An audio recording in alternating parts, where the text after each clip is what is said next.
Yeah, if my shit drops out, I mean, we're not losing everything. Because, yeah, that would fucking suck. Let me drop this down. There we go. All right, now welcome to the ASMR fucking funky bunch. Welcome to the Master BATR Cast. Right?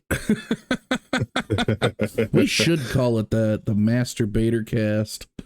I'm down. We got Master B.A.T.R. We got the fucking what's it called? The B.A.T.R bomb that's kind of just doing nothing right now.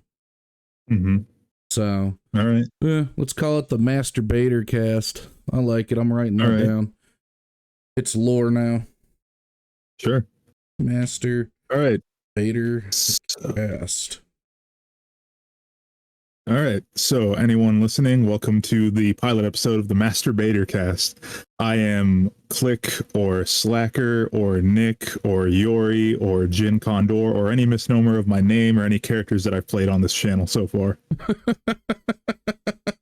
Shit. You forgot Runt. Oh, yeah. And Runt. Can't forget Runt. And I'm Boz. I mean, I'm pretty distinct from the group because of my accent. How fucking loud I am. But I don't come through the recordings that well. It's weird. I'm pretty sure I've mentioned our recording multiple times how me and Max do kind of have like a country accent despite also living on the West Coast. But I feel like compared to yours, it doesn't really come out that much. Yeah, dude, I don't know where the fuck I picked mine up, but I picked it up because ain't nobody in my family got it. My sister's getting one because of the fucking she lives out there in Texas, so you know she's becoming cultured, if you will. Well, is it Texas or Austin? Because there's a big difference between the rest of Texas and Austin. To be fair, I ain't got a fucking clue. I just know somewhere out there in Texas. I know it's not Austin though. I think it's shit. I think it's like in the middle of Texas. Who the fuck knows? Texas is Texas. Yeah, well, I don't want to dox your sisters. Me neither. she'll listen to this and be like, you son of a bitch. Oh my god. Speaking of accidentally doxing. No, I'm just kidding. Nah, dude, I went to the liquor store. Social security is 111. Nah, I fucking went to the liquor store this morning. And oh, you went to the liquor store? Yeah, the liquor store. And fucking, I tell you what, man. So I walk in there and there's this kid, he's working by himself and he's mopping the floor. So I'm like, hey man, what part did you mop so I don't step on it? He goes, oh, it's okay. I was like, nah, I don't want to be that fucking asshole. Because when I worked graveyards, thing I hated was that cocksucker that just decided to see me mopping and just walk on in. The second you touch the mop, somebody wants to come in. And he goes, oh, I didn't mop over there. And he points to the side that I was standing on. And I'm checking just to make sure this little bastard ain't lying. He wasn't. So I walked to the counter to get my cigarettes. My cigarettes are out. And I was like, oh, you guys ain't got Marlboro Red 100s? He goes, nah, we're out. He goes, we've got the special blend, the select blend, the blacks. And I've had the Marlboro Blacks. Oh, God, they're fucking horrible. Like, that's like Steel Reserve of cigarettes. They ain't even giving me the good cancer. Right? Giving me that cheap shit cancer. And then I fucking audibly say to this man, he's black, of course, because why the fuck wouldn't he be? I go, God, I hate blacks. And I said it just like that, too. And I'm talking about the Marlboro Blacks. He didn't catch it. I caught it as it was coming out. I said, shit, that sounds horrible. He goes, what do you mean? Oh, my God. I was like, see, we shared a good laugh about it. He goes, it went right over my head. I said, dude, of all the times I choose to say it that way, because I call Marlboro Reds just Reds. You know, I don't call them Marlboro Reds because Marlboro's a fucking funny word to say because no way you pronounce it. It's whatever. So I just call them Reds. I go, I'll get a pack of Reds. Or they got pack of golds, which is the lights, or the pack of silvers, which is the ultra lights for those was pussies. But then, you know, they got the blacks. So it's pretty funny. So I tell my girl, I was like, yeah, kind of embarrassed myself in there. And she goes, how so? I was like, well, you know, and I told her. She's laughing. She goes, that's funny. I was like, the one time you decided to accidentally be racist. Right? It just came out. You know, somebody online is going to be like, there's no such things as accidental racism. It's been there. Lurking in the corners of your mind. Not my fault fucking Philip Morris decided to say Marlboro Blacks. So yeah, this is the pilot episode of this podcast, which I guess we decided we're calling it the Master BATR Cast. Hell yeah. It fits. Sweet. So and that's our opener too. Yeah, totally. I love cold opens, like podcasts with cold opens like that, but this one is going to be an absolute train wreck, but it's fine. Oh, dude, you should try to get fucking Richie on. That man's got some campfire stories. Richie would not shut the fuck up for anybody, though. We wouldn't be able to get a word in. That's one of the motherfucker's charms, I tell you. Yeah. Aurelius, on the other hand, that cocksucker. Mm-hmm. Yeah, you can't get a word in edgewise on that motherfucker. Gaslighting and shit. Flashback to Ohio. Oh, fuck. Oh, Jesus. So, what are we doing here? What are we doing? We're gonna read some lines. We're gonna. You tell me.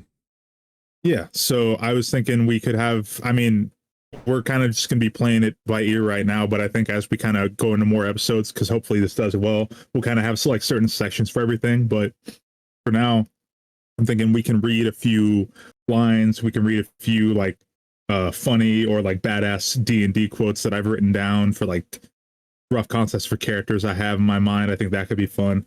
But the main thing I had in mind for this podcast is, you know, D&D has skills and abilities, you know, strength, constitution,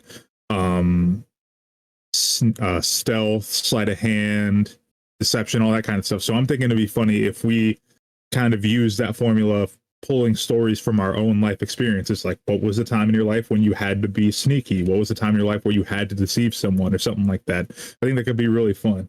I feel like there's a lot of cannon fodder there. Well, my story that I just told you, if I could goes right in there with charisma. I tell you what. Yeah, natural one on charisma. No, natural one on fucking speech, but that charisma check though, fucking natural 20. I tell you what. Yeah. It was like speech fail and then charisma saving throw. Right? Oh, also, I don't know if you've noticed, but on our Fallout videos, I think we got ourselves somebody who's enjoying it, at least enjoying Kieran's character, because we got a couple comments from the same person about the Gussie. You remember the Gussie, right? Yep, the bonus hole. That bonus hole Gussie that is going to be Bethesda approved Pringles can with fucking just shards of Pringles still in there. No sponges or rubber gloves to ease the impact. No, you need the full experience. Just stick your Todd Howard's going to slide in there. Todd Howard's going to slide in there and be like, it just works. It's not a bug, it's a feature. I don't care if there's a shard of Pringles stuck in the tip of my dick. That's okay, because it just works. It's not a bug. Are you sure? Because I think I see a rad roach antenna in there. Oh God. Oh. That's where Kieran can keep an extra pipe bomb, conceal it. Oh God. Just the visual, him squeezing out a fucking pipe bomb out of his bonus hole. The sound is killing me. Just like, yeah. So I have the comment pulled up here on the most recent episode. It's by Kitty HP1PE. It says timestamp 2024. I'm just imagining Kieran trying to climb the bullet hole ripples like it's a rock wall in order to soak up all that rad juice. I tell you, that had me dying. That had me absolutely dying. It's canon now, man. I mean, that is the only way he got up there, was he rock wall climbed and just started trying to suck up all the juice. I imagine like he stuck his fingers into one of the hole and they like fell off because it got sliced off by the metal. And then he just did like a Resident Evil Ethan Winters, put some goop on it, attach it back on. Right? Fucking ghoul. Oh, my fucking fingers fell off. One of the fucking the scene of the ghoul just reattaching Lucy's finger to his hand casually. he's sitting there casually having a conversation and just attaches a female finger. Just fuck it. He gives a couple bends and just, it doesn't seem to give two shakes of a rat's ass. That's fucking great. Shit. But yeah, I thought that was pretty cool. I was like, damn, Kieran may have a fan. Yeah. I mean, the only one he's ever going to have. I mean, I could be reading too much into it, but you know, I mean, we don't get too many comments on our shit, so I'm very excited. Yeah, for sure. And that's awesome. Hey, if that's the only fan he's got more than I got. I tell you that much. Well, I feel like it's kind of a universal thing. Like someone always hates the dungeon master. Hey, that's cool. I tell you what, I'd much rather be hated than you guys be hated, because you guys are just playing your characters. I'm the one that's making the world and shit. So, honestly, at first I was worried that people were going to complain about me making so many quote unquote serious characters, because I didn't want it. Looking back on it, I should have had a little more fun with the one shots and made like a couple silly characters. Because I like the first session I did with you guys after you posted, I was like, oh god, I hope that people don't think that I'm like a fucking edgelord and I just want to be like, I want to have everything revolve around me and I'm gonna have the most tragic backstory or whatever. And it's like, you know, I didn't want it to seem like I wasn't having fun. No, I absolutely loved Yori the Rat's character, because I mean the world I put you guys in is serious. It just happens to be that, you know, we got a couple people that like to goof around. So I mean, having a more serious tone character that isn't a complete dick, you know, because I mean I like serious tone characters, but if they're just a dick just to be a dick, well, that's my character. Okay. So let's ease up on the dickish part, because now you're just being abrasive just to be abrasive. You know, exactly. Like you could be a dick, but you could be a helpful dick. You know, oh, well, I'm just going to stand in the corner because my character wouldn't do. Nah, fuck you. No, you're getting in this shit. Guess what? Everybody's looking at you now. Xander Bloodclaw broods in the corner. My safe word is more.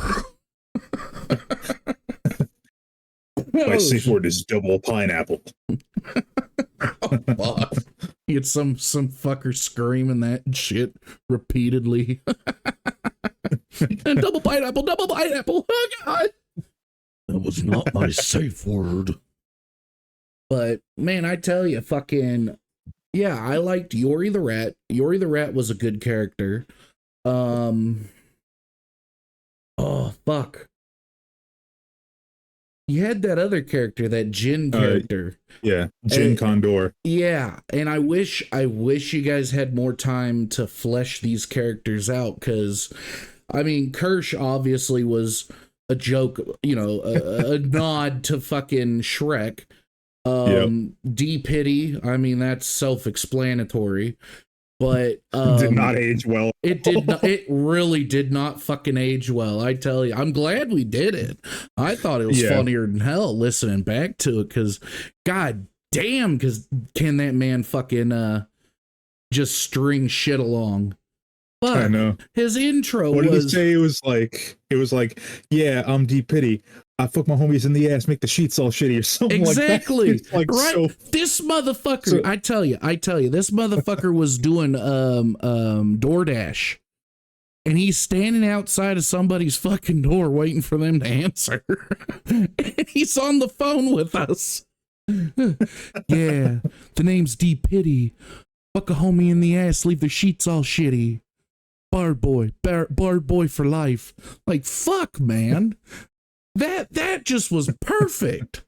That encapsulated the character of D. Pity so goddamn perfectly that the cocksucker had to emulate that shit in real life. Ah, Jesus. 1,000 bottles of baby oil, I tell you. But yeah, I would have loved to plug Mydorth's character and your character. No, that was Plog was Max's character. Yeah, I know. I can't remember Mydorth's character. It was like Cuggler or something like that. Yeah, Cuggler. Yeah, and the way I say it sounds like Cuddler. Yeah, it was his other character's son, right? I don't know. That's the problem. I think he was looking for his father, which would make sense that, you know, his character is the son of his other character, which I'm going to be honest, just right until now, I didn't even realize it. I didn't put 2 and 2 together. I was like, okay, he's just looking for his dad. No big deal. His dad probably said, yeah, I'm going to go get a gallon of milk, a pack of smokes, and a $2 Powerball. I'll be right back. And never showed. You didn't pay enough attention. You're horrible dungeon master. 0 out of 10. Fuck, dude. I tell you, this is why people hate me. I'm working on that shit too. I tell you. Because, yeah, there's sometimes I'll be playing with you guys and fuck. Like, I'm just like, dude, I stunk the fucking joint out. Like, holy shit. But then there's those other times where everything is just hitting and hitting, and it's like, fuck. But yeah, that was an oversight of mine. But your guys, you kill it. You're a great dungeon master. Well, your guys is I do appreciate that, even though I don't feel it, because I mean I've only been doing this for like 3 years, I think. Yeah, and I've only actually gotten to play once.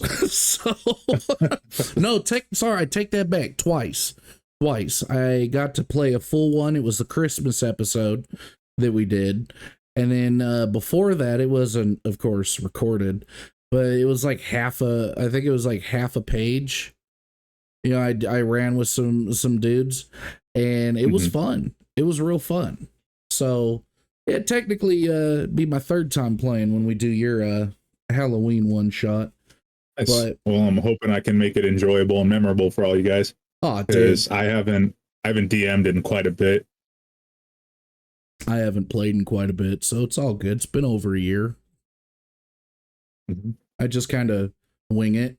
God damn, do I love making player characters. Holy shit. Dude, same. I have D&D Beyond, and I probably have like 50 to 60 characters on there that I know will never probably see the light of day.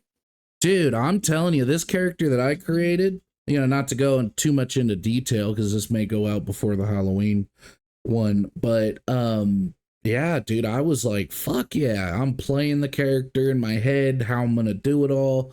I'm like, all right, cool. Then I'm like, you know what, let me throw this motherfucker in Skyrim, see how feasible it could work, because it's either that or throw it into one of the D&D online games, right? So god damn, is it fun. Like, holy shit. But yeah, I mean, being a DM is fun, but I have to say, being a player is a lot more fun. Yeah, it's definitely a lot less stressful, I imagine, than most people. Like, I'm sure there are some people that are like, DMing is easier because I have control over the world, and in some aspects it might be.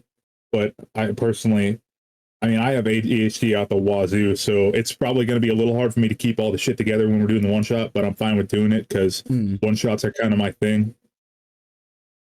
Well, and to be fair, I got ADHD too, and yeah, there are times where it's like you guys want to go off and do, like with the Fallout thing. You know, I'm trying to do the main story as it is in the book. We're like, what, 6 episodes in, and we barely left Diamond City. Yeah, we're barely past the fucking second page, I think it is.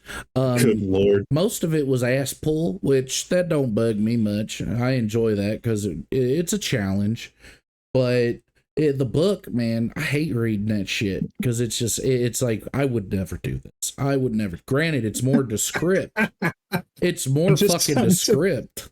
I'm sorry. It's just, I love how it's like, man, I love your guys' characters. You're so good, but I fucking hate the book. I hate that fucking book, man. I tell you, anyone listening to this, if you want to get ripped off, and I mean absolutely ripped off with a good IP, get the Fallout books. The Fallout books will completely fuck you. So the adventure, the one that we're running and for Fallout,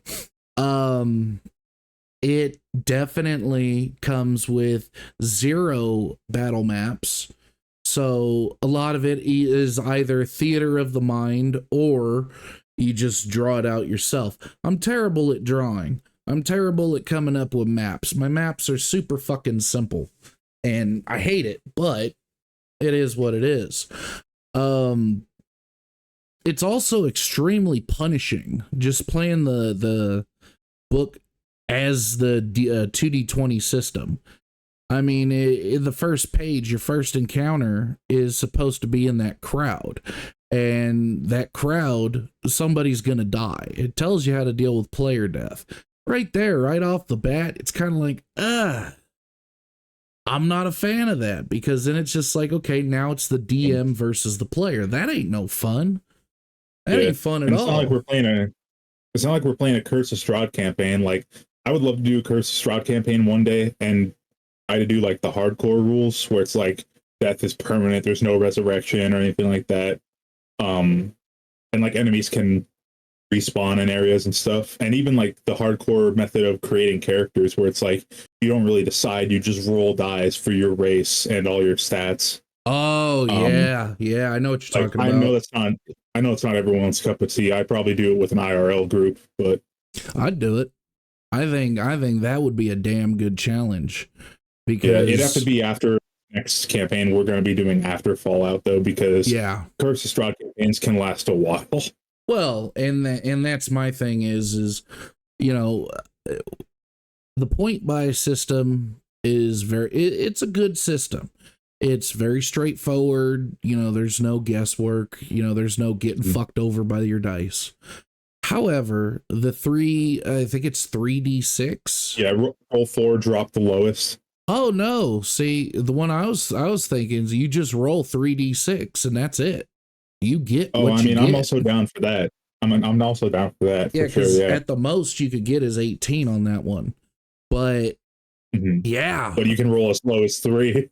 Yes, you can. You can roll as low as 3, and yeah, and you don't get to choose what number you put. It goes from the top to the bottom. So your first stat. Yeah, that's what dexterity, constitution. Yep. So you could honestly have a fucky character. But honestly, I think that's the fun of it. Oh fuck yeah, dude. Like negative stats to me, because with point buy, you don't have to worry about negative stats. Me, I like the challenge of negative stats. Because for instance, it makes sense. Because not everyone's gonna be good at everything. Exactly. You're not going to be a jack of all trades. When you're creating the character, my thing is I like to give myself at least one negative stat. And a negative stat that would make sense. So if I'm playing a barbarian, if I'm playing the typical barbarian that's just a strength build, I'm going to have everything low charisma or low int, right? Exactly. Low intelligence, low wisdom, low charisma, but those points that I'm taking away are going to go towards the Constitution, going to go towards, of course they'll be maxed out at 20, but it's one of those things where, in combat, I could probably kick some ass, but it's the role play aspect. Because, I mean, how many low intelligence characters have you seen where they're just talking normal? They're not talking like, what I do. Yeah. I mean, that can be fun. Sometimes I don't like when people do that because sometimes I feel like it is overplayed, but I'm always down for doing that for comedic effect. And, Oh fuck yeah. in, I mean, it makes sense in like a medieval world where some people just innately can or can't use magic, or, and there's just this one person who, he grew up really strong, maybe grew up on a farm or something. And in medieval times, even like fantasy medieval times, not going to be very well learned, not going to be book read or anything like that. No. So it makes sense. So I'm like whatever a player, if it's most fun for them, as long as it's not detracting from the DM's ability to run a game or other players' ability to enjoy the game, I think it's perfectly fine. Oh, And I don't think 100%. there shouldn't be any gatekeeping on that unless that's a communication that you and the players establish and agree to going into it. Yeah, because my belief, and I'm pretty sure I'm in good company on this belief, is everything goes out the window so long as everybody's having fun. Not just one person, not just two, everybody's having fun. So Right. that's my big thing. Because I mean, if you're not having fun, then there's something wrong. Because you're not playing this just to not have fun. I mean, fuck, who would? I didn't buy hundreds of dollars of clickety clackety math rocks to not have fun. Shit, dude, my fucking clickety clackety rocks only cost $20, and they're the well, I have a bunch of like super cheap like acrylic sets or whatever, but like I just love buying dice. Every time there's a games shop like literally like 5 minutes. There's a game shop literally like 5 minutes from my house. Every time I go there, I get like 2 sets of dice probably. Oh shit, I bought. Let's see, when I bought the starter set for D&D, it came with 2 sets of dice, and I got 2 different starter kits, I guess you could call them. So I got the blue one and I got the red ones. I don't use them. I used to use them, but I was wondering why I was always getting shitty rolls, because they're not balanced well. Exactly. So I was like, all right, well, if I want some decent dice that aren't going to give me shitty rolls, and on the flip side, where I get nothing but good rolls, they were saying like, metal dice or cast dice, good cast dice will fucking, do what you need it to do. And it's like, cool. I still get shit rolls, but at least I know I'm getting shit rolls because the way I'm throwing them, or maybe I'm not, jacking the spooky ghost off next to me, properly. But point is, yeah. But you're definitely a dice whore. Or what do they call them? Dice goblins, I think they call them. Dice goblins, or yeah, I'm definitely a dice goblin. Dude, I have like I got $600 worth of fucking just acrylic dice. I'm gonna be honest, bro. It's probably more than that. So like old trapper beef jerky? Yes. So I have one of those cylindrical jars, like the plastic jars that come with little discs of jerky. I have like 3 of them, and they're all empty and cleaned out, and they're all filled up with dice. And I'm working on a 4th one right now. Oh dear God! I will say this: I'm looking at my collection of D&D books, and I could,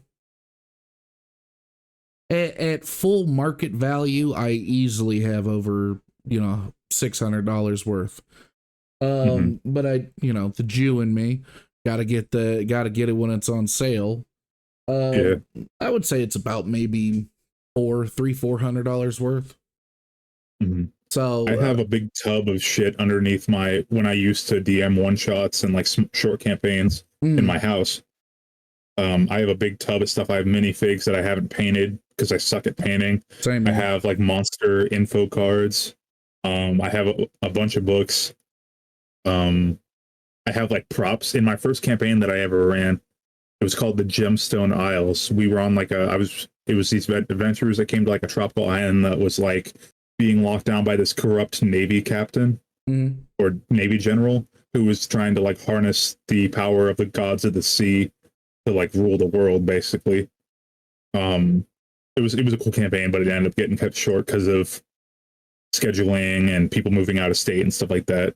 And at the time, I didn't have a computer to like do calls to run the campaign there. So, Yeah. but anyway, like I bought props for all my players. Like I bought them little leather coin purses, and I would give them like prop gold coins and prop gems. And each different colored gem had like a certain value, and each different type of coin had a certain value and stuff like that. And I gave one of my characters a cursed ring. Like it was one their characters had like a cursed ring. I called it like Baba Yaga's finger or something like that. And so then in real life, I gave them a spinner ring where it was like a D20 on a ring and you would spin it. Yeah. And I'd have them like spin it every day. And so what it was is they would spin it, and whatever it landed on, their max HP was reduced by that much for the day. But once per day, they could add that much extra damage to any attack they wanted. Shit. And it also gave like I think it gave like a -1 charisma or something like that too. And they had to do this whole quest to get it unstuck from their finger because it was like welded to their finger. Fucking hell. So I got pretty creative with it. But I always, if you're like, you know, I would always say if you want to spice up your campaign, this is just my personal opinion. It's definitely not mandatory. There's so much fun you can have with just dice and paper. So I'm not saying, oh, you have to have props, but if that's something your players are all interested in and you're able to either make your own or you're in a financial position where you can buy some cheap props or whatever, I would say definitely give it a try at least once because it's a lot of fun and it definitely immerses both you and your players in the game. Yeah, I was gonna say, dude, if I had in-person D&D, you bet your fucking ass I'd have props because it brings some kind of extra magic to the session because it's easy to sit there and go, okay, your character has received this jewel of, you know, Thorindal or whatever. And, you know, okay, cool. What's it look like? I'm going to describe it to you. Okay, cool. But you hand that to him. Oh, this is what it looks like. Oh, bro, that player was so invested. Oh, fuck. And he would wear it. He would wear it outside the game too, because it was a cool looking ring. It had like little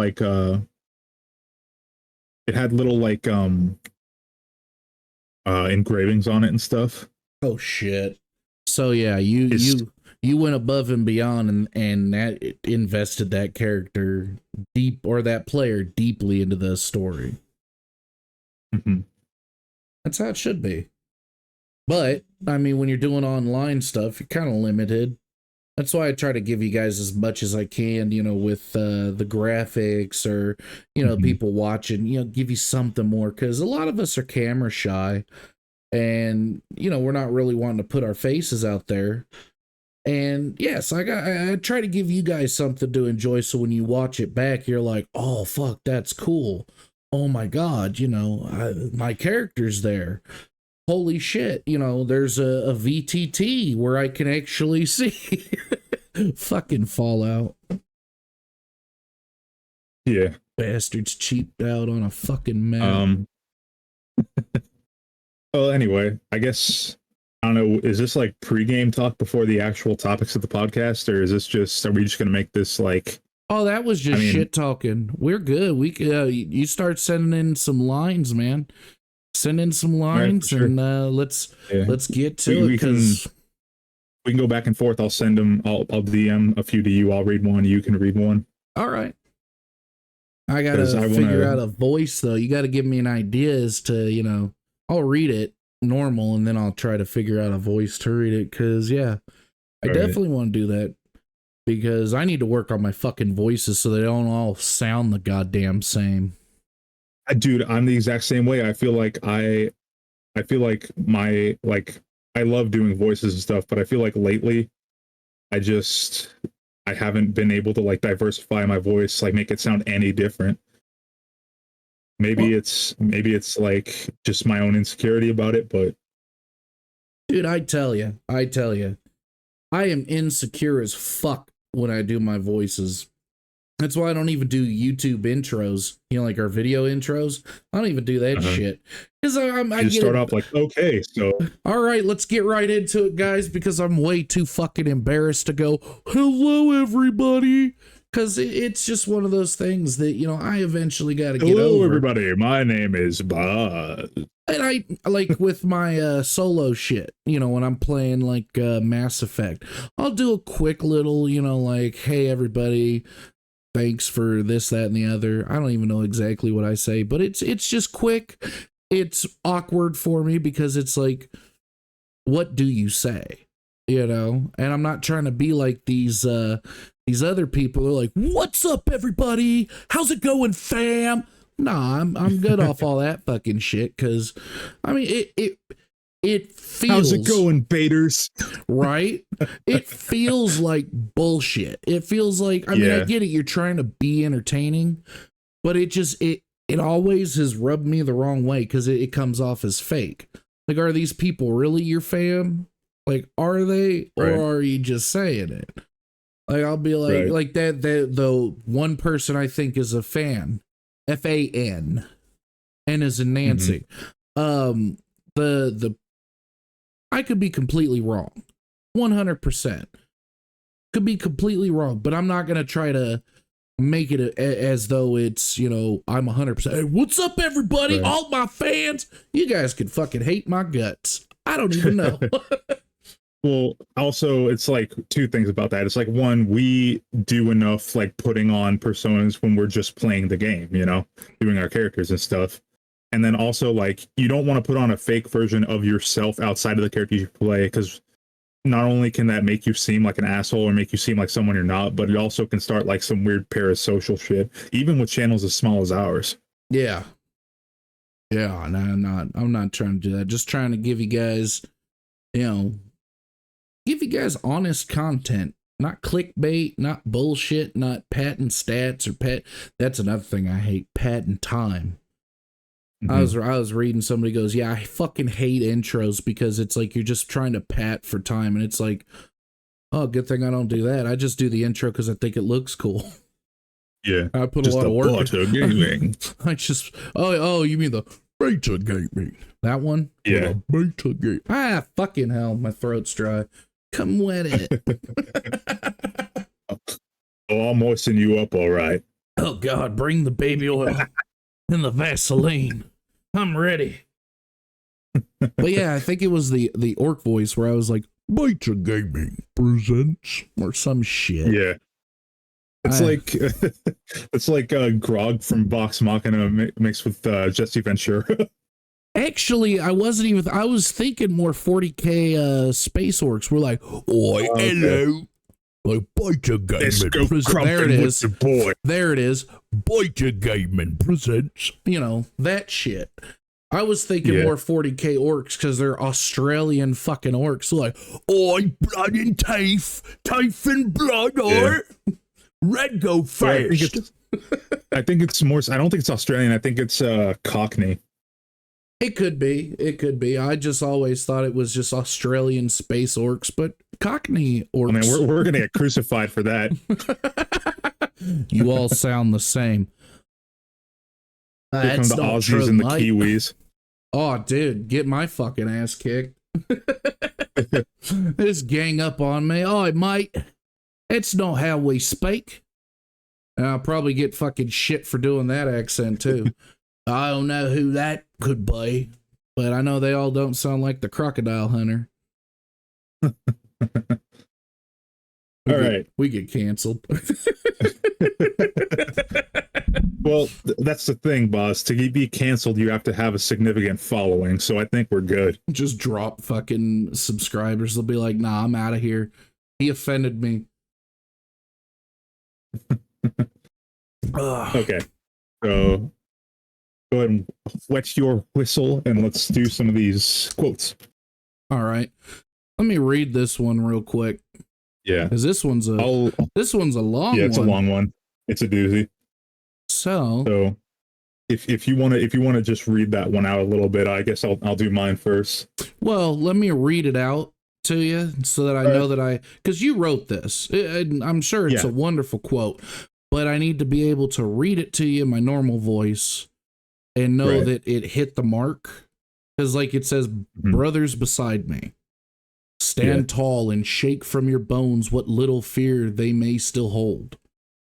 For in peace there is happiness, and in survival there is that supposed Abundance. to be abundance? Okay. Yeah. There is abundance. I wrote this on my iPhone. So. So big fingers, little buttons, I get you. Yeah. So, and in survival, there is abundance. But in war, there is courage. And in death, there is honor. Do not let the enemy breach any further into our land. The tears your loved ones will cry are meant for you only, as a grieving, not for the wicked who would extract them through fear and pain. We strike them down here and now to protect our families and our legacies.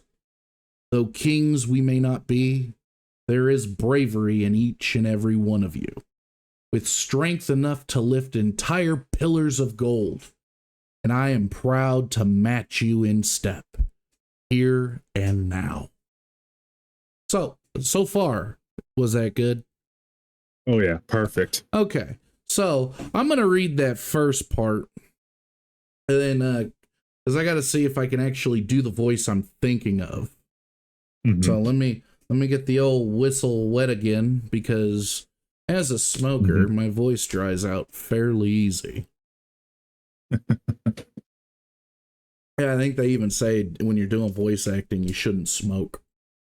Which makes sense. I smoke a cigarette here and there when I'm at the bar. You fucking heathen. You degenerate. You fucking ingrate. All right, so here it goes. Brothers, beside me. All right, no, sorry. Brothers beside me. Stand tall and shake from your bones what little fear they may still hold. For in peace there is happiness, and in survival there is abundance. But in war there is courage, and in death there is honor. Do not let the enemy breach any further into our land. The tears your loved ones will cry are meant for you only, as a grieving, not for the wicked. Who would extract them through fear and pain? We strike them down here and now to protect our families, our legacies. I forgot and our legacies. Though kings we may not be, there is bravery in each and every one of you with strength enough to lift entire pillars of gold. And I am proud to match you in step, here and now. Yeah, I need to get one of those headsets where I can actually hear myself, because goddamn, I sound like shit. Well. No, that sounded great, man. I love it. Oh, man, it sounded like shit to me. All right, so there is no prejudice when we stand together. I invite you to pray to your gods. Ask that they may join hands, as we have, and march behind us, so that the invaders beyond the line of compromise will see their might, hear their steps, and feel your strength as they quake in their boots. Their steel is cold, so let your boiling blood melt their blades. With our swords, there comes unyielding power. With our shields, there comes righteous authority. And from our hearts, there comes a force that cannot be stopped. Follow me, brothers, to the last breath, to the final step, to victory!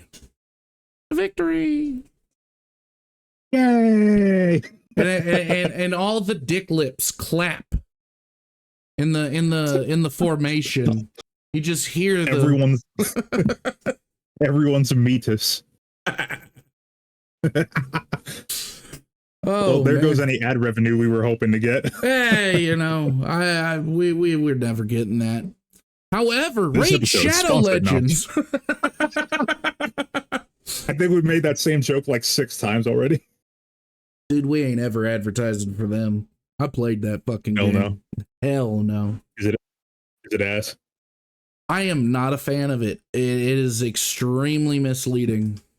Extremely misleading. Now, granted, they could have changed in the few years I haven't played, but it doesn't matter. I'm good.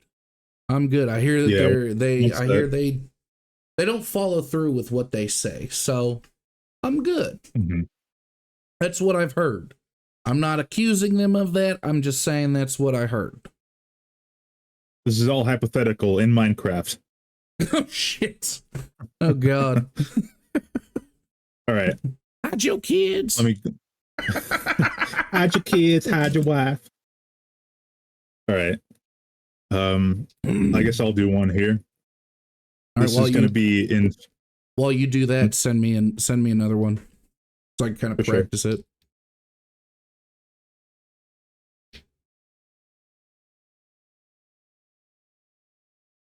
All right, I'll send you like a kind of like a villain one to kind of. Oh god. All right, I'm excited for that one.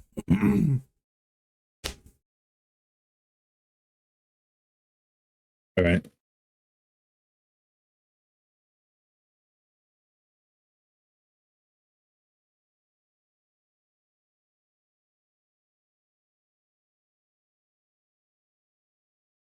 All right. Here's I'll try this out here. This one's a little shorter, but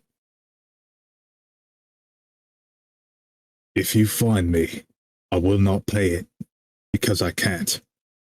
If you jail me, I will not be made a prisoner because I will finally have a bed to lay in. If you kill me, I will not beg for my life because I am already dead. You can't scare a peasant with the fears of a king.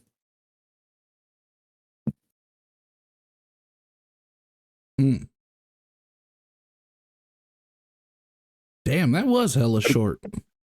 Yeah, I just have Boz over here doing like entire essays. Hey, I was like, damn, I was waiting for more. You motherfucker.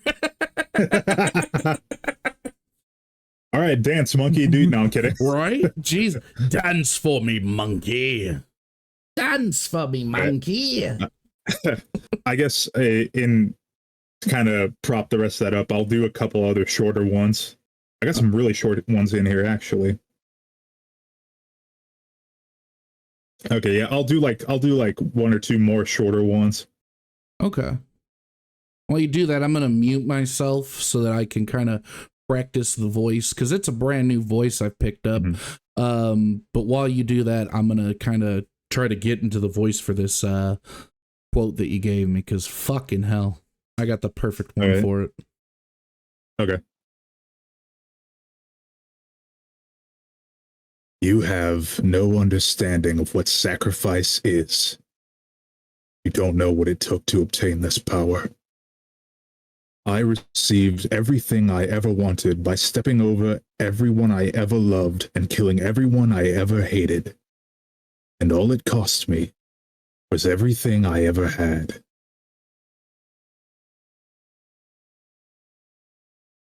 Everybody like that? Some edgy Reggie D&D quotes for you? I was about to say, that was so fucking edgy. You better be careful you didn't cut yourself. Jesus. Yeah. Any more edge on that, the cops may show up and declare you 5150. Good Lord. Good Lord. It wasn't bad, though. That wasn't bad. Like I said, I just feel like my voices are pretty rusty. Well. Oh, Jesus Christ. And that smelled like fucking Cheez-Its, I bet. No, it smells like fucking olives because I just had pizza. What the fuck? It smells like olives. I don't like it. Oh shit! Right. I'll do one more here. Oh, send me a short. Send me that first one that you read. I'll do 2 voices for you. The first one is gonna be that one that you just read, But then you may get a laugh out of it because I ain't done this voice in a minute. But then the second one I'm going to read super serious. Okay. Okay. Oh no! God damn it! I went out of my notes. I hate that shit when it happens.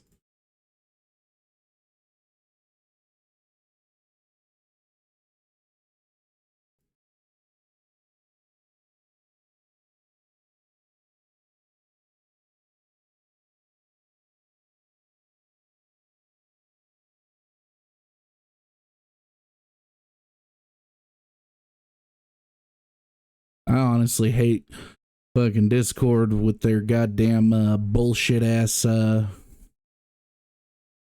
character amount. It's fucking irritating. All right, so it's the you have no understanding of what sacrifice is. Yeah. All right. You have no understanding of what sacrifice is. You don't know what it took to obtain this power. I got everything I ever wanted, lost everyone I ever loved, and killed everyone I ever hated. And all it cost me was everything I ever had. Fucking meatwad. Hey, do you know what time it is? It's 12:30 in the afternoon and people are trying to sleep. I forgot that I could do that voice. You have no understanding of what sacrifice is. It almost turned into Linkara for a second. It is I, the Lightbringer. Oh, shit. It is I, the Lightbringer. Oh, shit. Don't you sass me, you son of a bitch. I can't do Linkara very well. Shit. So let me read the one you sent me, but I'll do it serious. All right. All right, let me get that voice back because I have to say a certain line to get it. Mm-hmm. And yeah. You know, put some mustard on it. Yeah, right. Because the line I have to say is, "Look at this glorious sight." I have to say that. You got that vocal fry at the end there. Yeah. Truly, I weep. My heart now aches to see I have given such fools my mercy. I only spared you to give you a chance to run. My victory was all but assured. The moment air first pierced my lungs. That one's confusing. My victory was all but assured the moment air first pierced my lungs. Your efforts, futile. Your struggle, in vain. Your potential, wasted. And now, again I say, I weep. Now, I can't hear myself when I'm doing that because it's so low for me. The headphones don't capture it, or the right. Not the headphones. My ears can't hear it. So I'm having to go off of how it feels because, you know, when I heard it, because I heard the voice, I heard somebody doing it. Like, what a glorious sight. Look at all these ships hovering above this godforsaken rock. Truly. Look at this stuff. Isn't it neat? Shit. No, Disney. No.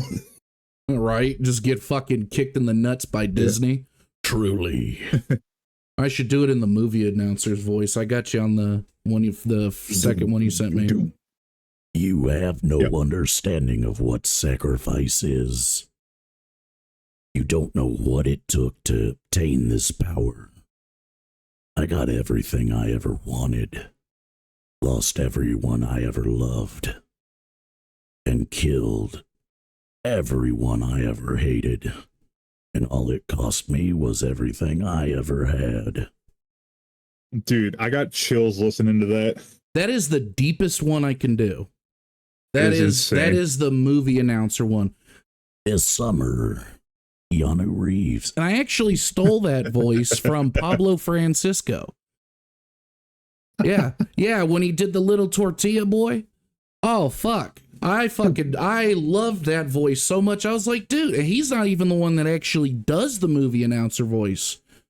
That dude fucking, he was sitting there, he's like, yeah, I just, back when I was a child, my voice ended up deepening, and my teachers, they thought I was all joking, and, well, I wasn't, so my friends, they would actually have me call up and say, yeah, I'm Billy's father, and he can't come to school today.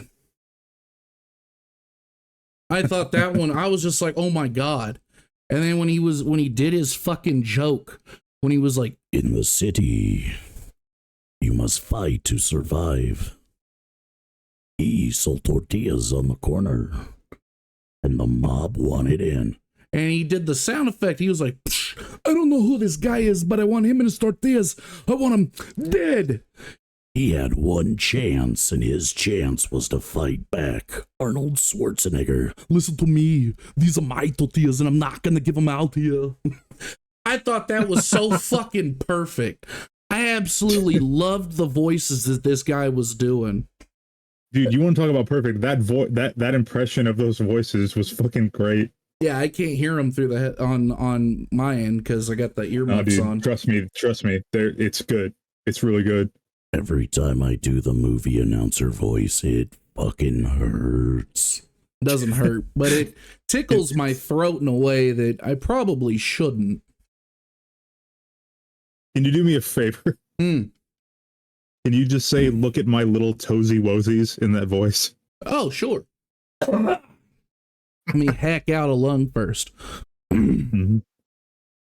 Look at my little toesy woesies.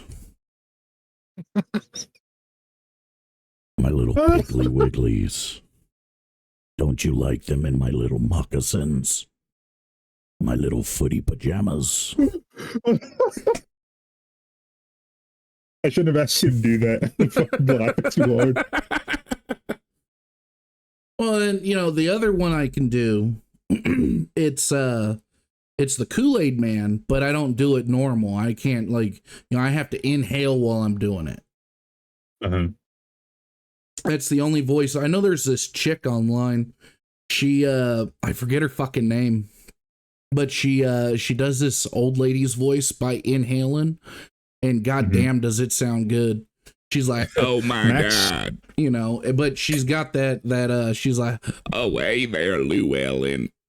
I forget her. Yeah. I think that's the character's name is Llewellyn or some shit. But me, I go, oh yeah. I don't even know if that picked up. It did. Oh, yeah. Max does something similar. He does like the Microsoft Sam digital voice kind of thing. Yeah, but he can only do it by inhaling. Yeah, you have to inhale. I can't do it because every time I try, I just hack up a lung. It is difficult. It is, and it Microsoft Sam. That's the best I can do, and it's not that good. Thank you for calling Microsoft Sam. I've been doing that shit since I was a kid. I used to fuck around. But as you can hear, I hack up a lung afterwards. Yeah. But sound like you coughed up a fucking 404 error. Yeah, I coughed up a fucking Marlboro Black. I'll spit in a cup and call it Steel Reserve. Want some of that B.A.T.R juice? Lung not found. Oh God! All right, send another one. All right, send one that a not so eloquent villain would say. Because I have anything truly like that. I weep. That one was good. I like that one. Okay. I really don't think I have anything that's super dumbed down, to be honest. Oh, here we go. I see one right here. It saddens me that none of you will get to hold your loved ones tight in this world's final moments as I tear it apart at the seams. That one works. Because it's not. That was part of the. That was part of the truly I weep. It was part of that one. Oh, I didn't know. No, it's good. I think it does well on its own. Well, I mean, yeah, it does. It definitely does well on its own because I just saw it. Then I spaced. My bad. It saddens me that none of you will get to hold your loved ones tight in this world's final moments as I tear it apart at the seams. Let me get some more water because that one felt like shit. I'll cut that out. Don't worry. You're good. It makes it to the Patreon cut. Oh God, that was so hot. If you go on the Patreon and you become you pledge $10 a month, you can hear in every recording, every 13 and a half minutes, Boz will plop his flaccid dick on his table. Oh God, you're not gonna hear much. I'm fucking innie, that's what I am. Jesus. It's like a belly button. How's that for visual imagery? They're gonna hear nobody's gonna make it to an hour and 1 fucking minutes, but if they do, they're gonna hear that, oh God, Boss has a belly button for a dick? What the fuck? Is that Baby called dick. A bonus hole? That's called a nonus hole. It's called a micropene. A clitoris in some circles. All right. Let's do this. Okay.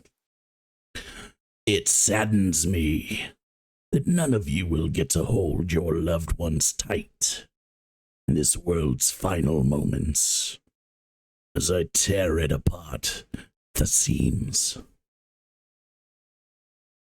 How about that one? Awesome. Oh, I got another one. I could do Jack Ferryman. I haven't done that fucker's voice in a long time. Well, hold on, motherfucker. Let me do one now. All right, do one, motherfucker. All right, I will. It's only 2 words. I win. Got him. No. Just imagine like fucking Vecna rolls up in the final battle and he just goes, "These nuts." It'd be something that Richie would do if he ran a campaign. Hype his ass up. No, that's something Aurelius would do running a campaign. Yeah. He fucking had Santa Claus break my goddamn neck in the first half minute or half second of fucking combat. He's like, yeah, he just runs over there, breaks your neck. I was like, oh, okay. It was fun. Crippled by Kringle. Right? All right. All right, here's what I got. I'm trying to think of if I want to put like an accent on this or just do a voice. Mm-hmm. All right. People don't make choices. Choices imply freedom. People are not free. They are sheep, led to slaughter by their fear. And if their fear doesn't lead them, their arrogance does. And if their arrogance doesn't lead them, their foolishness does. And if their foolishness doesn't lead them, their loneliness does. The illusion of choice simply comes from the fact that whenever people take action, all they're doing is choosing the means to their end. Because the road you travel is forked, you assume there is a correct route. But all the paths converge to meet at the same point. The end of my blade. Y'all folks heard that. You need to call 911 right now because that edgelord over here, Jesus Christ. 911. They all converge at the end of my blade.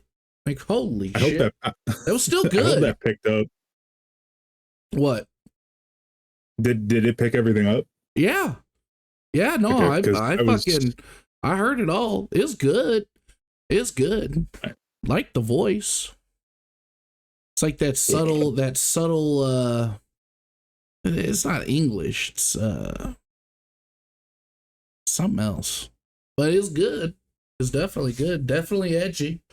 Something a rogue or an assassin would say for sure. Yeah. Like, I don't know, like the leader of like a thieves guild or something like that, or like a crime syndicate.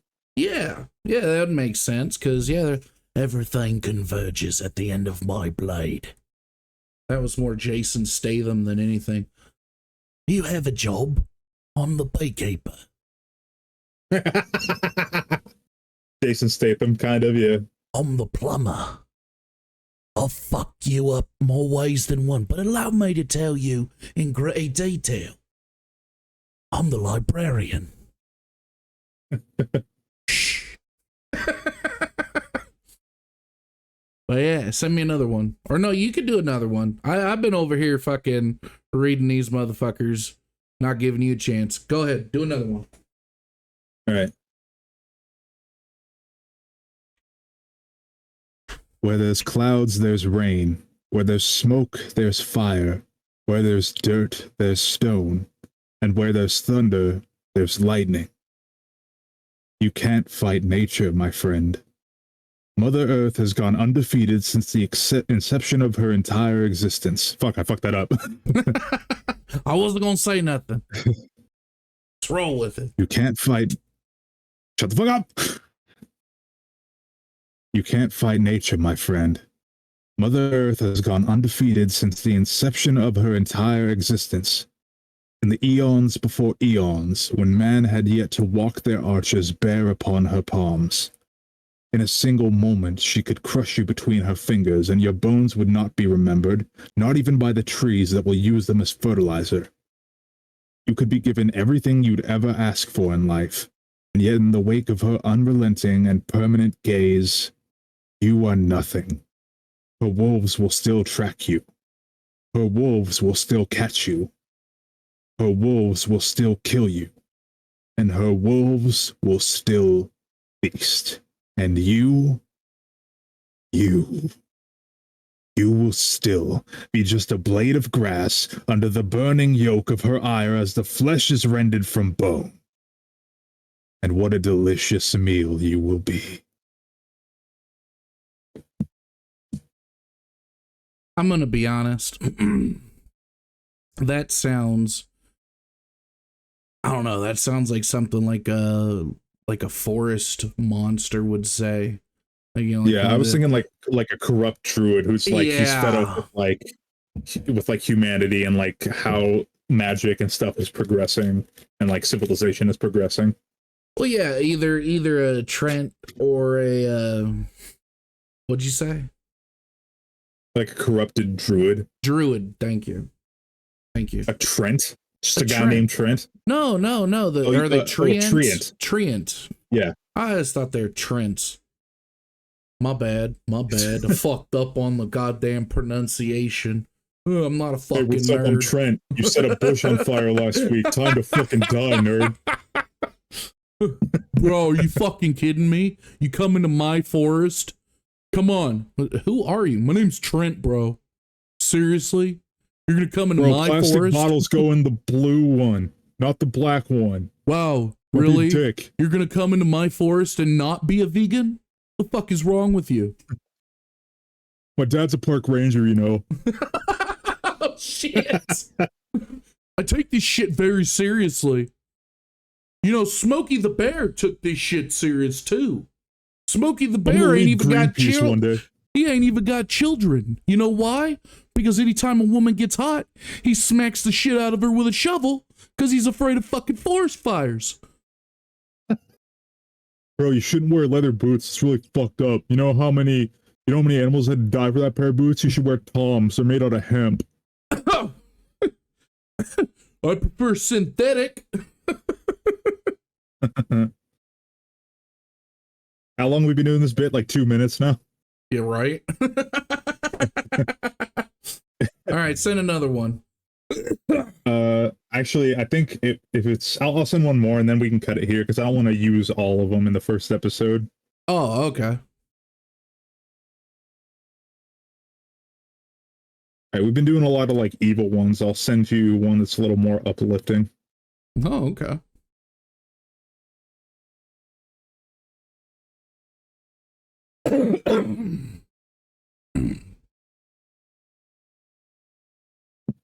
And then I think we better call it because I don't want you to be coughing up blood tomorrow. Well, no, I was gonna say we could take a break real quick because I'm just gonna get some tea to kind of soothe the throat because Okay, yeah. it's no big deal. Okay, But I'm gonna get another piece of pizza too then. But yeah, let's do this one real quick, and then we can do story time.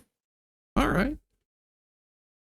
When they attack who you are, they'll attack what you once were. So if they come with a shovel to dig up the past, wait patiently and reveal in the fact. Or sorry, that was revel. Sorry. Yeah.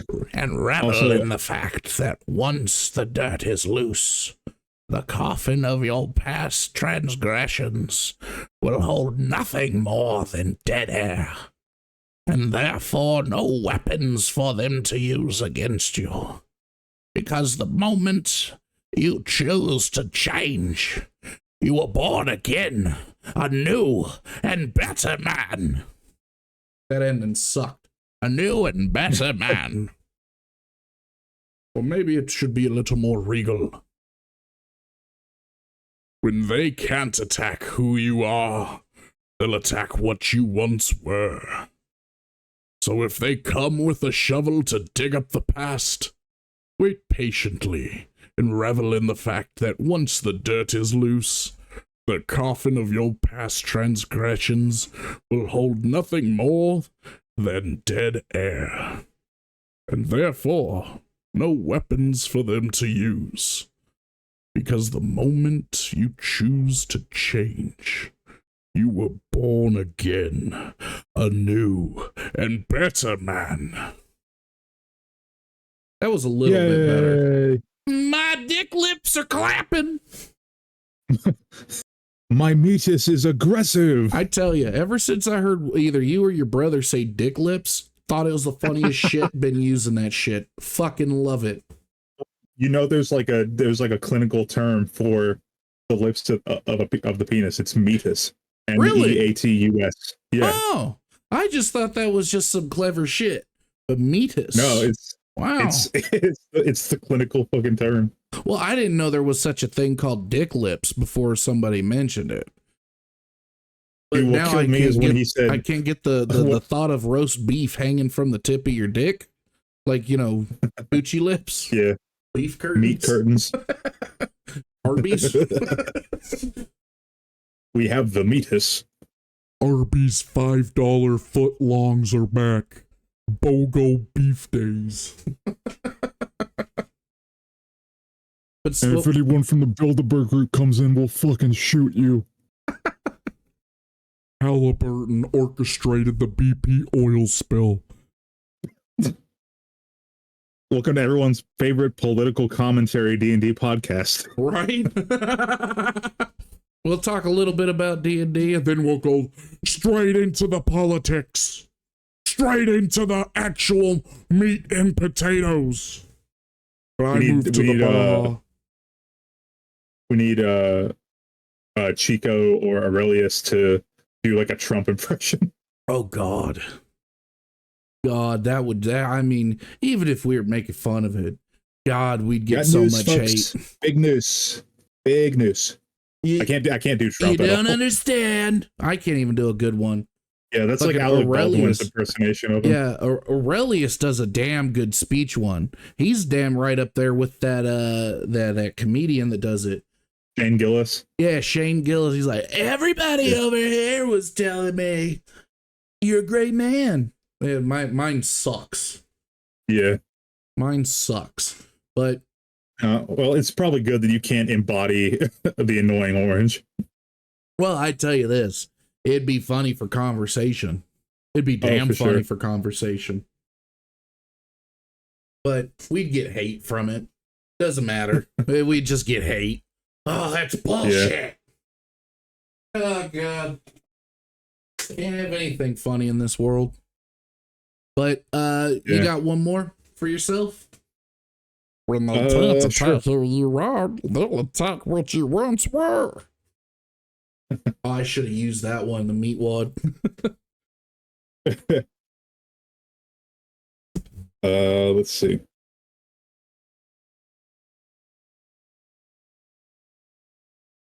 I got like 200 of these, seems like. Well, roll a D100. Oh, dude, that actually may work. If you got hundreds of them, just first 100 Well, of them, we roll a I don't have them D100. numbered though. I'd have to number them, Oh, but it's hold on. I got one here. okay. I am bereft of any malice or discrimination. You need not fear that your end will come unfairly by my hand. I have seen the future.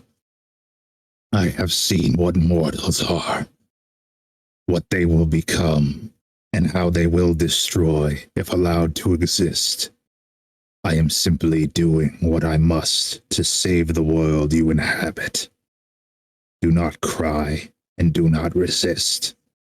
If you comply, you have my word that I will allow you to pray to your gods, say goodbye to your loved ones, and I will make your deaths as quick and painless as possible. That was hell on my fucking voice. I heard it. I heard it. I heard it at the I don't end. even think it was that good either. It was all right. You were getting there.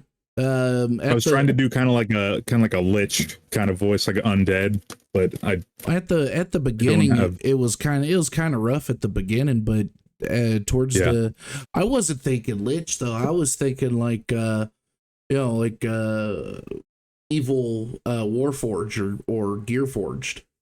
Oh, I definitely have a Warforged one in here. Oh, I bet. But no, I'm just saying, like that's the vibe I was getting. Pray to your gods. I will allow it. But no, I will absolutely destroy you. But first, can one of you replace my chassis? Give me an oil change, please. I need it. Humidifier. Yes, that's what I need. All right. Let me go get some more pizza. All right, I'm going to go get me a smoke because that's exactly what I need. And some tea. I definitely need some tea. Get some of that herbal tea. You too, if you can, get some herbal tea. Help the vocal cords from what I've heard. Or you could just take a dildo and just shove it in there, you know? Yeah. I have some throat lozenges and I think I have Alka-Seltzer, which actually does help. Really? Does Alka-Seltzer help? Yeah, it helps sore throat and like yeah. I thought it was like it actually helps loosen the vocal cords up, and because I don't know how to do them vocal exercises without looking like a complete asshole. Like yeah, la, la, la, la, la, la, la, la. Like I'm good. yeah. I'll just fucking blow a vocal cord out. I don't give a fuck. Yeah. Peter Cullen this shit. All right. Let's meet back in 5 minutes. Yeah, 5-10. Yeah. All right. Because I can't smoke that fast. All right, I'm back. Are you back? Yeah, I'm back. All right. Fucking was thinking about what you said about the tearing up the voices or the vocal cords and shit, coughing up blood. It reminded me of this one time that I was we were doing D&D and several people were gone, and I was like, oh, no big deal. I'll run their characters. No big deal. Fuck, dude, worst day of my goddamn life. I couldn't speak the next day. Hello? I'm still here. Can you hear me? Hello? Let me disconnect. Can you hear me? Yeah, can you hear me? Uh-oh. All right, let's try that again. Can you hear me? Oh, fuck me. Are you muted or something? I can't hear you. Oh, I'm not muted, no. Let me pop out of the call real quick. Give it a second. And let's pop back in and let's see. Did that fix it? Yep. Yeah, I can hear you now. All right. But yeah, fuck it. What was the last thing you heard? One time we were playing D&D. That's all I heard. Oh, yeah. So one time we were playing D&D, right? And a few of the players weren't present. And I was like, no big deal. I'll just run their characters. Because I can, kind of do sort of a New York accent, kind of like how Richie, or a little bit how Richie talks. Then there was another character who, kind of talked a little slower with his character, but a little more regal. So I thought I could do his character, and I think Aurelius was missing, so I had to do Balthazar's voice, which Balthazar's voice is pretty simple. That mixed in with all the fucking NPCs and all the goddamn fucking monsters and shit. Yeah, I decided never again. If 3 or more is missing, nah, I'm good. I'll fucking skip it. Cause yeah, that shit sucked. Cause I couldn't talk the next day. And if I talked, I was like screaming just to talk.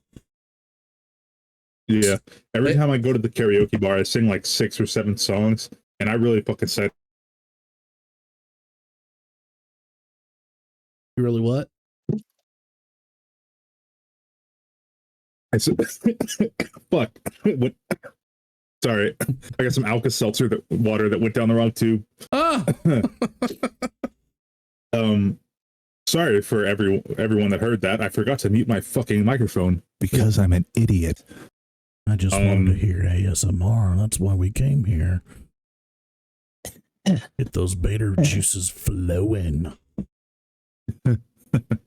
Okay, so I was saying, so I go to this karaoke bar every few weekends, and I like singing like old country and stuff like that, but I like really send it. Like I'll sing like Hank 3, and I'll do like the whine in my voice and everything. So I really go for it. And so I'll do like 6 or 7 songs, and then the next like 2 days I can't even talk. Oh, I believe it, dude. I believe it. Cause yeah, I did one voice, because I heard this. You've seen Team 4-Star, right? Yeah. Okay, you know how when Cell dies, he sings "My Way." Yeah. Yeah, I did that one time, right?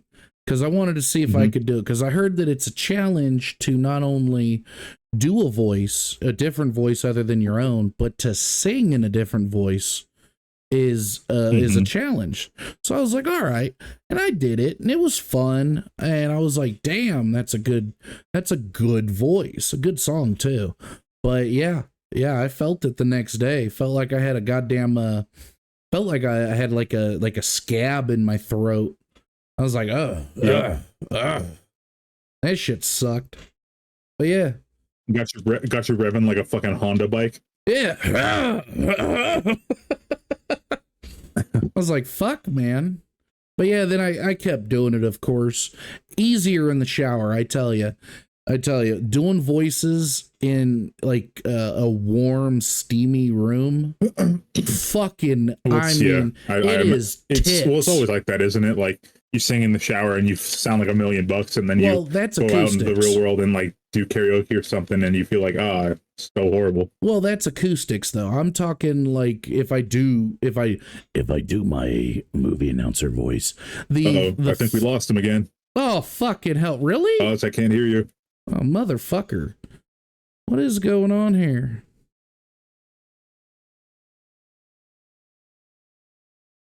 Can you hear me now? Yeah. Okay, so when I do my movie announcer voice in the shower, holy shit, 1,000 times better. My throat doesn't hurt. So I'm thinking I might need to get one of those like humidifiers or steamers when I do the voices, because it's so much fucking easier, and I can hear the difference in the voices that I do. Only thing is, you'll be sweating like a whore in church. Dude, I sweat like a whore in church if I'm just sitting still. That shit sucks. I need to lose some fucking weight. That's what I need to do. God damn. Yeah, I'm a little heavy too. I'm in like... Oh, I'm more than just a little, but I'm pushing 4. Damn. Yeah, I'm like still 320. Walk, how tall are you? I'm 6'3". Oh. I'm about the same. I'm like 320, but I feel like I wear my weight pretty well. Yeah. I do the same. And I have a really physical job, so like it keeps me on my feet. Like I walk about 8 miles a night total, and I'm lifting heavy shit all night. So I'm not getting any more out of shape. And I've changed my diet up the last few months. I'm definitely eating a little cleaner, which is helping. But yeah, I have a very sedentary, very sedentary job. I definitely got to make some big changes if I want to actually start losing a bunch of weight. Like I've lost like 20 pounds in the last like I don't know 6 months maybe, just by changing up my diet a little bit. Hmm. So if I really went to balls to the wall and started going for a run every day or something, I could probably shed a bunch of weight. Yeah. But I'm too lazy right now. No, see, my thing is I got a bad back and two bad knees, and it's the motivation part though, because like I'll exercise, and I'll go for about an hour, doing my exercises that have always worked. Because when I jump up, because I easily gain weight, but I can always easily cut it off.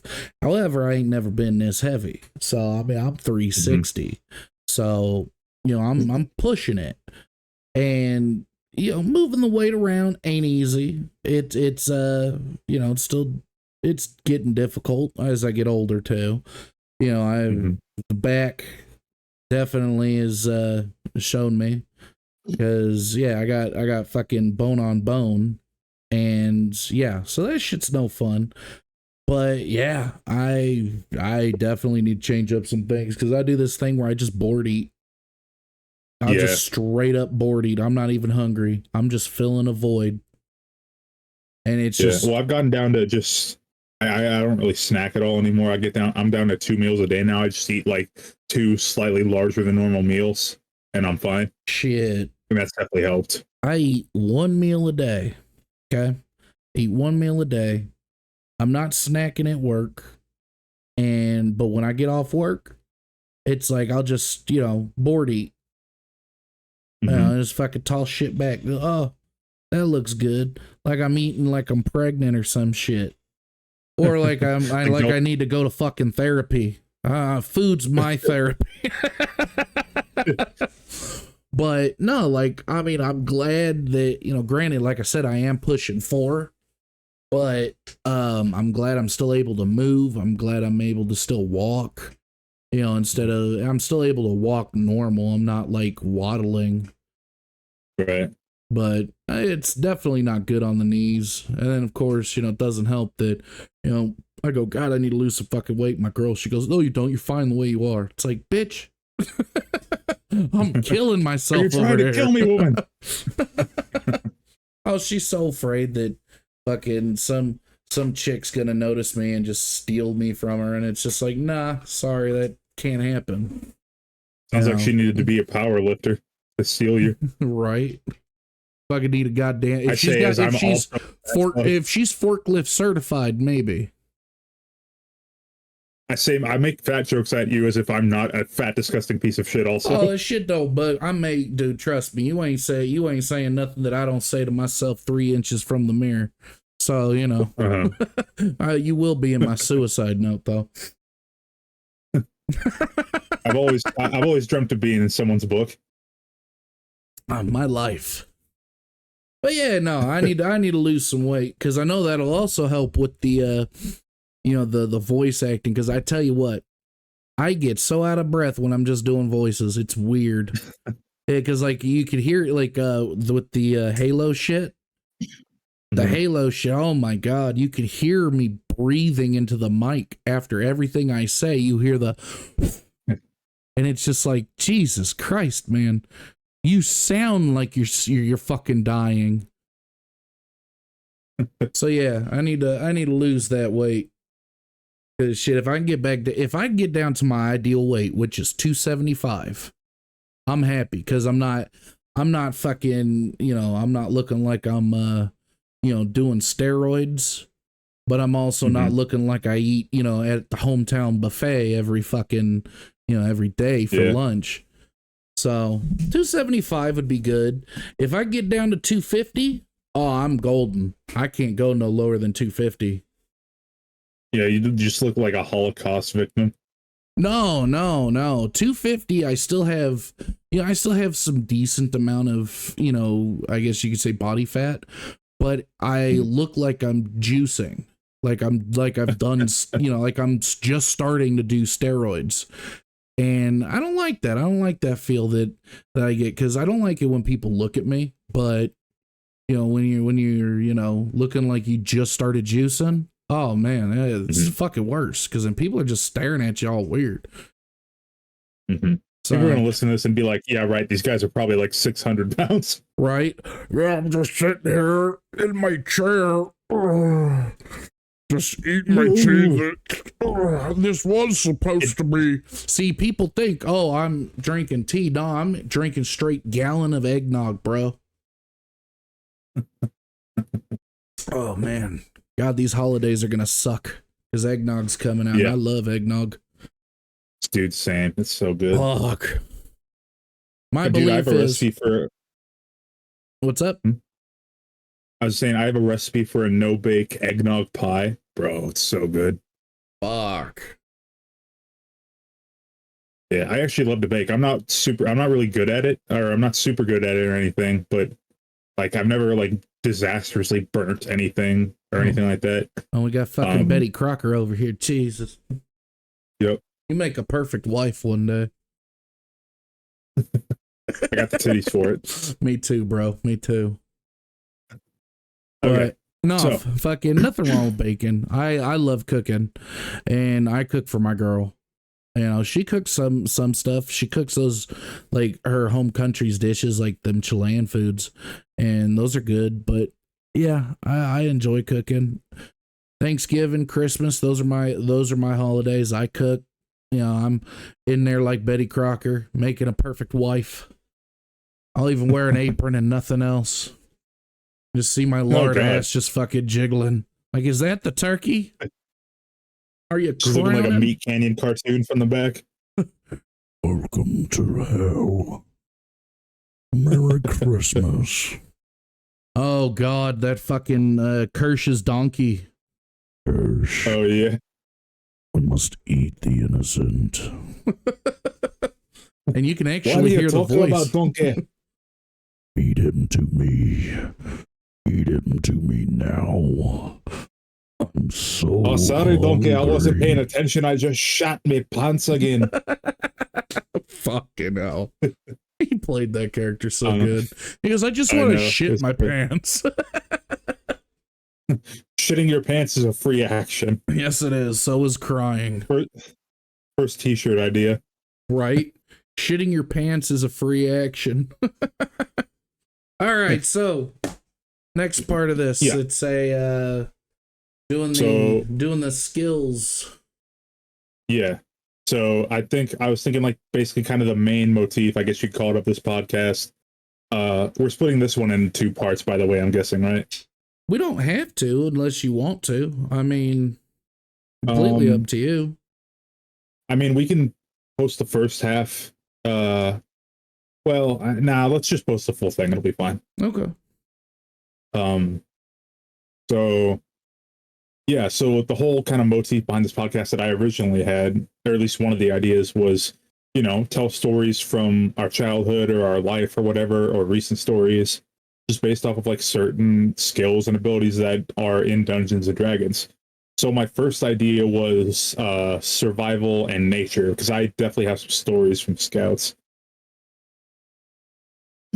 Well, then that's I'm gonna be honest, that's gonna be a whole you thing, because I don't have many stories of survival or nature.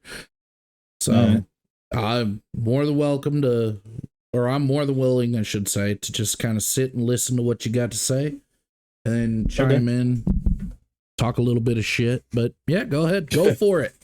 Yeah, I was in Boy Scouts, I was in Cub Scouts. I joined Cub Scouts. Me and Max both did. We're both Eagle Scouts, but we joined Cub Scouts when we were like 6 or 7. Graduated into Boy Scouts at 11 as Weebelows, and then completed my Eagle project like a couple weeks before my 18th birthday. So with Boy Scouts, when you earn Eagle rank, that's like basically the end of the trail. That's as high as you can go in Boy Scouts, and then usually after that, they'll go into something called Order of the Arrow. At least in my area of California, it was something called Order of the Arrow, where literally you go into the wilderness as like, and you just like bushcraft survive. You have to make your own clothes and stuff from like you have to hunt. You have to make your own clothes from like leather of animals and stuff like that. You have to make a bow and an arrow. You have to make your own shelter, and you have to survive for like 2 months in the wilderness or something. That's like your initiation. Oh wow. Yeah. But anyway, um, I was gonna I say, didn't do that. I just, to be fair, I don't know what it takes to be a Cub Scout, Eagle Scout, the Boy Scouts kind of deal. Never did it. I mean, Cub Scouts was easy. You just came to the meetings, the pack meetings, and then every year you basically just go to the Pinewood Derby.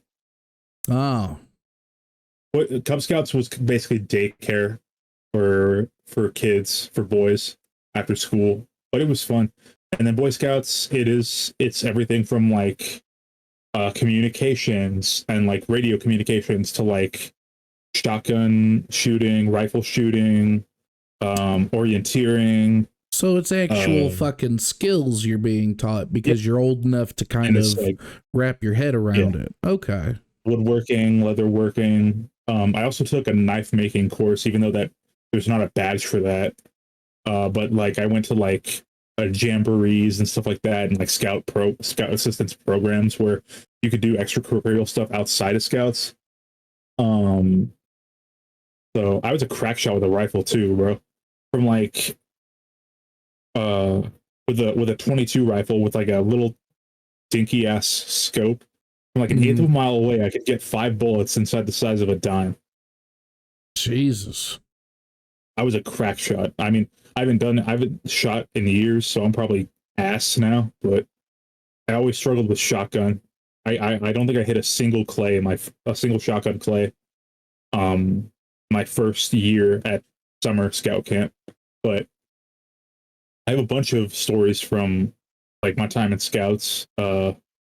But I guess I'll focus on the nature oriented ones for now. It was the first camping trip that me and my brother ever did with our troop.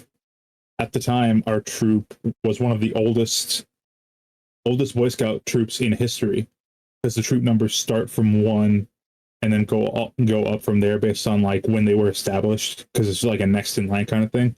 Mm-hmm. So it was really cool. Like we had a lot of history behind our troop. Eventually, we rebranded to a new troop because the local Lions Club sponsored us for rebranding. But it kind of sucked to lose that. But it was our first camping trip. It was like a 2-day camping trip, like a couple hours north of where we live with our troop. And um, you know, my entire family is like white trash, so we're kind of all outdoorsy kind of people. So like the first day, as we're there, we get to the campsite as after we hiked in like a few miles, we're setting up our campsite, and I see like a rattlesnake, like coming into camp, which is weird because they usually don't slither in like close to you. Mm-hmm. And then it started rattling, and so all the scouts like back up, and it slithers forward and it fucking lunges at one of them. And this was so stupid. I shouldn't have done this, but um, I like as it lunges, I like get behind it and I pick it up by the tail. And this is actually a way to kill most smaller snakes and medium-sized snakes. Obviously, you can't do it with like the snakes you find in the Amazon rainforest or whatever, but you pick it up by the tail and you swing it around over your head like a lasso, and then you like you flick it back like you're cracking a whip, and its head Yeah. flies off. Oh, I didn't know that its head flies off. I just know that if you spin it and then you crack it like a whip, it kills it. Basically kills it. Yeah, I didn't know it removes it breaks the a fucking bunch head. of their bones. Oh. Yeah, if you do it hard enough, it breaks it, like their head snaps off. So I did that, and I'm not kidding you, bro. Like because it was like early evening, so we had a fire going. We had a campfire going. I spin it around, I flick it, its head flies off and flies into the fire. Oh shit. God, I bet you that sound wasn't fucking pleasant. My patrol leader called me Snake Charmer for like 3 years after that. Well, yeah, I could fucking imagine. Motherfucker slinging it like I'm fucking Indiana Jones. Pow! Right into the fire. You're lucky it went right into the fire, because from what I hear, those rattlesnakes, they can still bite you even if their head's off. Yeah. the smell was as it like burned in the fire was disgusting. Oh, I can imagine. I mean, granted, it's probably nothing like cooked meat. Probably you're probably getting the smell of its venom Yeah, boiling, I and mean, I that's know, ugh. I mean, I know you can eat rattlesnake meat, but it's super stringy and there's hardly any of it, and you'll get bones all in your teeth and shit. Yeah, So and not a fan of eating snake. yeah, I've had snake, I've had alligator. Alligator, I am not a fan of alligator. I've eaten it and I'm good. It's just people. Oh well, it's probably the way it was cooked. Yeah, it takes one time for me to eat something because I'll eat anything. Any kind of actual edible food, not fried shit, but edible hmm food. I'll give it a try one time, and because I want to be respectful. Um, hmm and yeah, get me to do it a second time, damn near impossible. My girl made this one food once, and it was a Chilean dish, and it was too salty to me, so I didn't enjoy it. And hmm I just was like, oh man, it's it was enough salt in there to kind of make my stomach turn a bit. I was like, all right, I'm good. I had two plates. I was respectful, was polite about it. And she ended up making it again, and she didn't put as much salt in there, and it's fucking phenomenal. But yeah, it took a lot of convincing for me to try it again because it's hmm just one I bad bet. experience. The same with catfish. I cannot eat catfish. I ate catfish nuggets once. It was deep fried and came with a sauce. And I bit into it, real greasy, real slimy. I'm just like, ugh. Yeah, I Yeah, ate that the was whole not thing. definitely not prepared right because when catfish is prepared right, it's fucking amazing. Well, and I thought it was going to taste like regular fish, but hmm it had that greasy sliminess to it, and I was like, oh, yeah, shit made me throw up. Never again. I was like, Yeah, nope, I'm good. I'm the same way with like sushi. I can't do the texture of sushi, Oh, which dude, sucks because I know like I've tried it before. The taste is amazing, but the texture just makes me gag. my thing with sushi is if you go to like a sushi bar and they got hmm anything less than an A, I will not eat there because sushi is such a fucking temperamental food. I Yeah, mean, if you fuck it up, like you'll have the worst food poisoning of your life. oh fuck yeah. You don't even have to try to fuck it up. If hmm the work area that you're on is not the optimal temperature, you've ruined the fish. You've ruined the cut of fish. And it is yeah, you get the worst fucking food poisoning. Cause yeah, there was this one sushi place I went to, same thing. I guess this could be a survival skill. So yeah, the same, it was a sushi bar and fucking I ate some of it and it was good. It was like one of those all you can eat, but you have to eat it or they're gonna charge you. So, hmm we're eating it. I'm enjoying it. It's good. And, I immediately got bubble gut. I was like, ooh, I'm sitting there holding my stomach like a baby just kicked. I was like, ooh, god damn. I was like, whoo, what was in there? I'm thinking, I'm getting heartburn or I'm going to get set to get heartburn. No, hmm no. I heard the, and I was like, oh God, no. So Oh went man. home, did my thing, was praying to every fucking deity under the sun, even ones that don't exist anymore. I was just like, oh, whatever it takes, let this be. 3 days I was stuck on that toilet practically. I couldn't be too far from it, I should say, because yeah, it Damn. was either I was throwing it up or I was shitting it out. And come to find out, they ended up having to shut down because I wasn't the only one. They ended up shutting down because apparently something happened where everybody that was eating there between certain dates got food poison. A couple people died. And yeah, their grade went from an A plus to straight C. Ugh. Yet not a B, a C. Apparently Well, those that's people weren't washing their fucking hands. Oh, because, gross. well, That's the thing too about seafood is like it's one of the like you can straight up kill someone. Very easily. But yeah, see, a B is that the food's not being prepared, safely. Or let me take that back.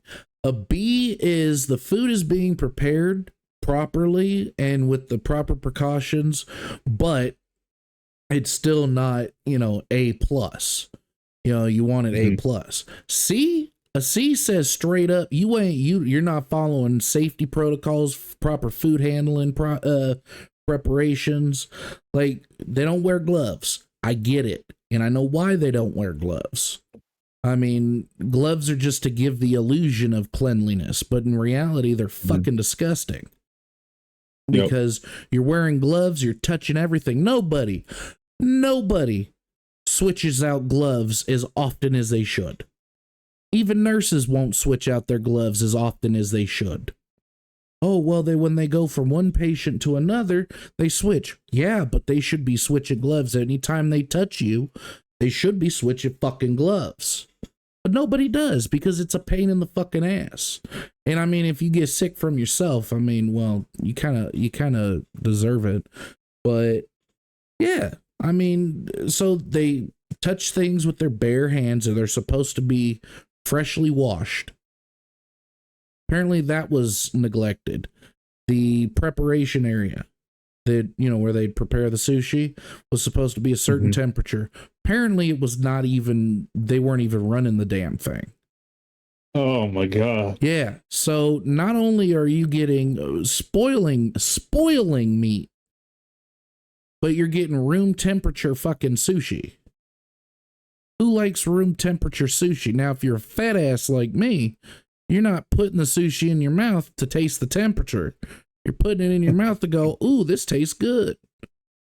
Yeah, because sushi does kind of have like a cold, like cool quality to it. Yeah, and it's supposed to, so 2 reasons. 1, it keeps the fish as fresh as possible. And 2, it does something like the heat of your body is supposed to kind of warm it up and mix all those fucking flavors together. And it's good. I enjoy it. However, I did not enjoy those 3 days. I'm glad I had the fucking wherewithal to, practically hook myself up to a goddamn Gatorade and Pedialyte IV. Because Christ almighty, I thought I was going to die. Like I said, I no joke, I was praying to every fucking guy. I'll do better in my life. I swear. Just make it end. I'll go to church. I'll do this. And yeah, after 3 fucking days, it finally went away. Or I was just empty. But man, I slept like a fucking baby. I bet. I actually have a legit phobia of throwing up. Even though I know it's like your body's way of getting rid of shit that you don't want in your body. And like I know that like if I throw up, I'll probably feel much better, but I just hate the act of throwing up so much. It's one of those things where it's gross and painful for you. Yeah, I get that. Me, I'll fucking throw up. I don't give a shit. If I'm bloated, guess what? Throwing up. If I got Max is like that too. Oh, and what's Max worse? What's up? I was just saying, like throwing up. Max, it literally doesn't affect him at all. Yeah, you can just stand there, straight face, just throwing up your guts. Not me. Oh, dude, it's one of those things where you got to do what you got to do, because they're like, if I get that bloat, like if I've eaten something that I shouldn't have eaten, or eaten 2 things that shouldn't have been mixed at the same time, and I start getting that bloat, ooh yeah, I'm puking it up. I'm not playing that fucking game. I'm not gonna sit there tough it out. I'll just be like, fuck it. If let's see, if I ate something that just ain't agreeing with me, oh, it's coming up. I'd much rather throw up than sit there on the shitter. This toilet paper is expensive. I could throw up, just put some mouthwash in my mouth and spit it out. Yeah, I guess. I mean, you could always get like a refillable bidet, like a clip-on bidet. Now, see, here's my thing with the bidet. So I know I'm exactly how to wipe my ass proper. I've been wiping my own ass for 35 fucking years. So, well, maybe not 35 exactly, but you get my point. A bidet scares the shit out of me because that's people are like, oh, it's a gentle jet of water. Gentle and jet are never in the same fucking sentence. You know why they're never in the same sentence? Because it's an oxymoron. That's why. Yeah. Gentle means it's just barely trickling out, just spraying the crack of your ass. And like a water fountain. Yeah, like at a public school, how it just kind of dribbles out, and you got that one kid that ain't got no patience, so he sticks his fucking mouth on the thing, and you never drink from there again so long as you live. Yeah. But when you say jet, that comes with some fucking pressure. And I'm sorry, the last thing I want is a jet of water the size of or the circumference of a fucking straw going straight into my asshole. Now, granted, I could clench it. But that O-ring's only got so much fucking pounds per square inch in it. It's only made for one thing, and that's cutting turds, not protecting yourself from a jet of fucking water. So, and then on top of that, I mean, the viscosity of the shit needs to be taken into account. If you're shitting nothing but liquid, oh, that motherfucker's easy to wipe or easy to wash with a bidet. It's literally just spraying water on water. Oh, it'll eventually get away. But what if it's that sticky, tarry shit? That shit that you're just like, oh, God, this is nasty. It has to have some fucking pressure behind it to cut through it. Yeah. I mean, not everybody does clean drops. What if you have one of those violent bowel movements? And I'm talking violent, where that motherfucker, I shouldn't have brought this shit up. No. when you shit your guts out so bad that the fucking, not only is the bowl painted, but under the seat itself is painted somehow, some way, magically. Them butt cheeks are dirtier than hell. Okay, guys, thanks for tuning in to the podcast. Does the bidet fucking go back and forth like a whirlybird sprinkler? Over here putting you to sleep. Damn. I mean, okay. Well, I don't know if we want to end on that note, but I'm starting to fall asleep at the wheel here. So I'm passing out. I need to go sit on my bidet. I'm just a sleepy little baby. I need to sit on my... I don't have a bidet. I was just saying you should have one. Bullshit. You got a bidet that shoots a jet stream of water up your ass. It tickles the back of your teeth. You're like, God damn, that feel good. Well, yeah, but that's for fun. That's not for the bathroom. Oh, that's that water pick? Yeah. Fucking hell. Shove the nozzle in there and I just... Oh, fuck. You get the little vibrating action too? Shit. Oh, yeah. And right there on the prostate. Are you enjoying the vision of this, everyone? Oh, I know I am. I'm fully erect. My belly button went from an innie to an outie. Oh. All right, we'll end it on that note. Yeah. All right. Well, thanks for listening to the pilot episode of the Master BATR Cast. Leave some comments, let us know if you like it, and we'll try and do a better job next time because this has been an absolute train wreck. Hey, leave us a quote or two. I want to see what quotes you guys have. Yeah, that'd be if you guys have any like D&D quotes from like your campaigns or something like that, if they're badass or funny or whatever, leave it for us and maybe we'll do them. Yeah, that'd be fun because get some mix up in there. I'll start coming up with some quotes, some notable quotables. Hell yeah. Yeah, it's going to take me a moment, moment, guys. Though. But all right, you little cocksuckers, good night and enjoy the Master BATR Cast. Fuck.